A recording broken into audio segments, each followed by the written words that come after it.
వచ్చిందండి వయ్యారి. ఏం భూకబ్జం చేశాడా, భూదందాలు చేశాడా, లంచాలు తీసుకున్నాడా, అక్రమార్జన చేశాడా? ఏమైందిరా? వివాదాస్పద వ్యాఖ్యల కేసులో ఎమ్మెల్సీ దువ్వాడ శ్రీనివాస్ పోలీసుల ముందు విచారణకు హాజరయ్యారు. ఎంత ఘోరం జరిగిపోయిందిరా. సీఎం పవన్ పై అనుచిత వ్యాఖ్యలు చేసిన దువ్వాడ శ్రీనివాస్ పై అప్పట్లో కేసు నమోదైంది. దీంతో కొత్తూరు పోలీస్ స్టేషన్ లో దువ్వాడ శ్రీనివాస్ విచారణకు హాజరయ్యారు. నేనేంట్రా ఇలా దొరికిపోయాను? అయిపోయింది, బతికి అయిపోయింది. నీ కొత్త చెక్కేస్తారులే ఈ రోజంతా. జాగ్రత్త పడుకుంటా.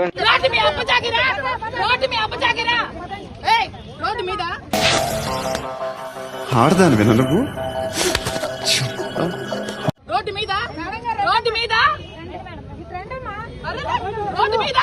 ఏంట్రా రెచ్చిపోతున్నావు?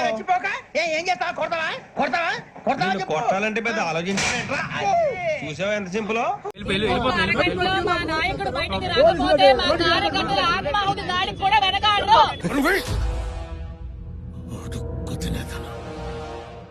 చూసుకోండి, ఇప్పుడు చెప్తున్నాను, వార్నింగ్.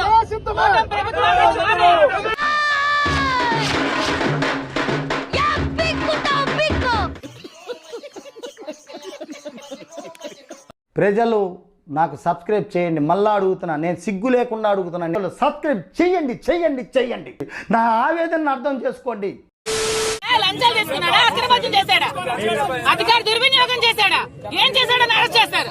నీ గురించి విన్నాను, కొంచెం కొవ్వెక్కువని. కానీ ఇప్పుడు చూశాను, కొంచెం కాదు చాలా ఎక్కువ. మిస్టర్ డిప్యూటీ సీఎం, ఏం చేస్తున్నావు, ఏం పీకుతున్నావు అని అడుగుతున్నాను. ఏం చేస్తున్నావు, ఏం పీకుతున్నావు అని అడుగుతున్నాను. నోటి దూల అమ్మతో మీరు కొట్టిప్పుడు పడి కాదు ఈ బాడీ. అప్పుడు వచ్చి తీసుకెళ్లి మన కొత్తగా చేరిన కానిస్టేబుల్స్ ఉన్నారుగా, వాళ్ళకి వీడి మీద ఇంట్రాగేషన్ నేర్పించండి. 3rd డిగ్రీ, ఈ గోల్డ్ పీకడం, ఐస్ పెట్టడం, ఇలాంటివన్నీ.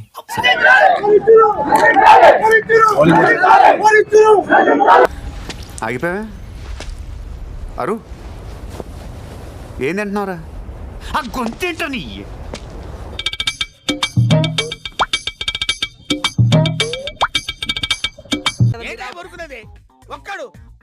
ఒక్కడైనా వాడి గురించి పట్టించుకుంటారా?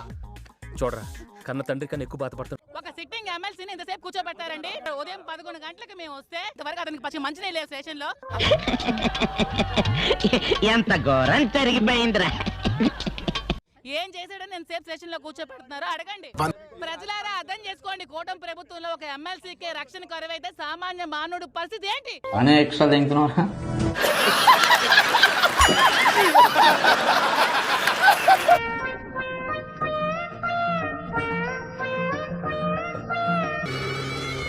అయ్యా లోపలంతా అంతా సవ్యంగానే జరిగింది. పోతే కొంచెం కూర్చుంటా ప్లీజ్.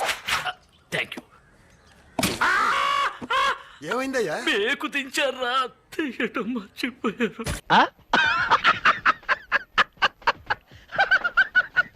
నేనెవరికి దుర్భాషలు ఆడలేదు, బూతు మాటలు ఆడలేదని చెప్పాను నేను. మిస్టర్ డిప్యూటీ సీఎం, ఏం చేస్తున్నావు, ఏం పీకుతున్నావు అని అడుగుతున్నాను.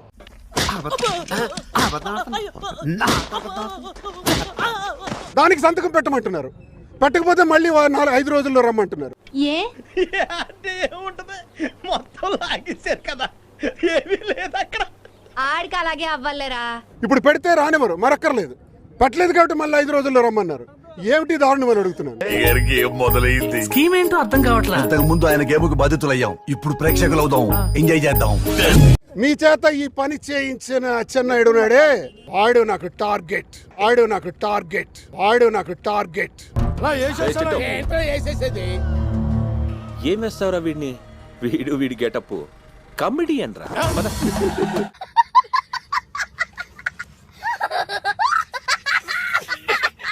మన ప్రేమ పౌరాలు యూట్యూబ్ స్టూడియోకి వచ్చేసారు. వాళ్ళతో ముచ్చటిద్దాము మరి. నమస్తే ప్రేమ పౌరాలు. మీ బతుకులు చెడా, ఇయో బతుకులా.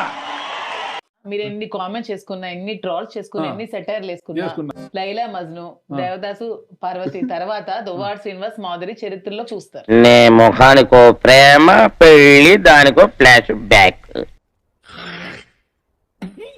ప్రేమ జంటకు నమస్కారాలు. అంటే ప్రేమ మా దగ్గరే ఉంది, ఇంకెవరి దగ్గర లేదా? అంటే మీ ప్రేమ చాలా ఎక్కువైపోతుంది అన్నగారు, అంటే అసలు పట్టలేనంత అయిపోతుంది. ఈ ఎటకరాలకు లోపమే లేదు.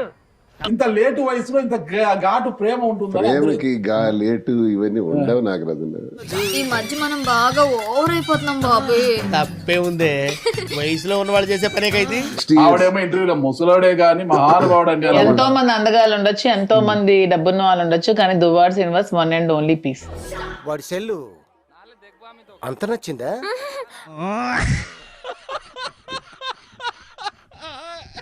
సింగిల్ పీస్ సింగిల్ పీస్ అన్ని. వాడి వీడితో లవ్వా? నా కోసం 14 సార్లు కోసుకున్నాడు తెలుసా? ఏంటి చెయ్యే? మరి ప్రేమించుకు చేస్తానా? ఏ సందర్భంలో ఎందుకు అనాల్సి వచ్చింది? అది ముసలాడే గాని మహానుభావుడు అంటే ఎందుకు అనిపించింది అలా మీకు అని? అంటే అందరూ ముసలోడు అంటున్నారు కదా, ఒరే ముసలోడు కాదురా అంతకు మించి మహానుభావుడు అని చెప్పడానికి చెప్పాను. ఏది బాబుజీ ఇదే? ఏది టార్చర్ మనకే? నువ్వు వెళ్ళిపోమ్మా. ఈ కార్యక్రమం ఇంతటితో సమాప్తం. 1 మినిట్ ఆశీర్వదించండి మావయ్య.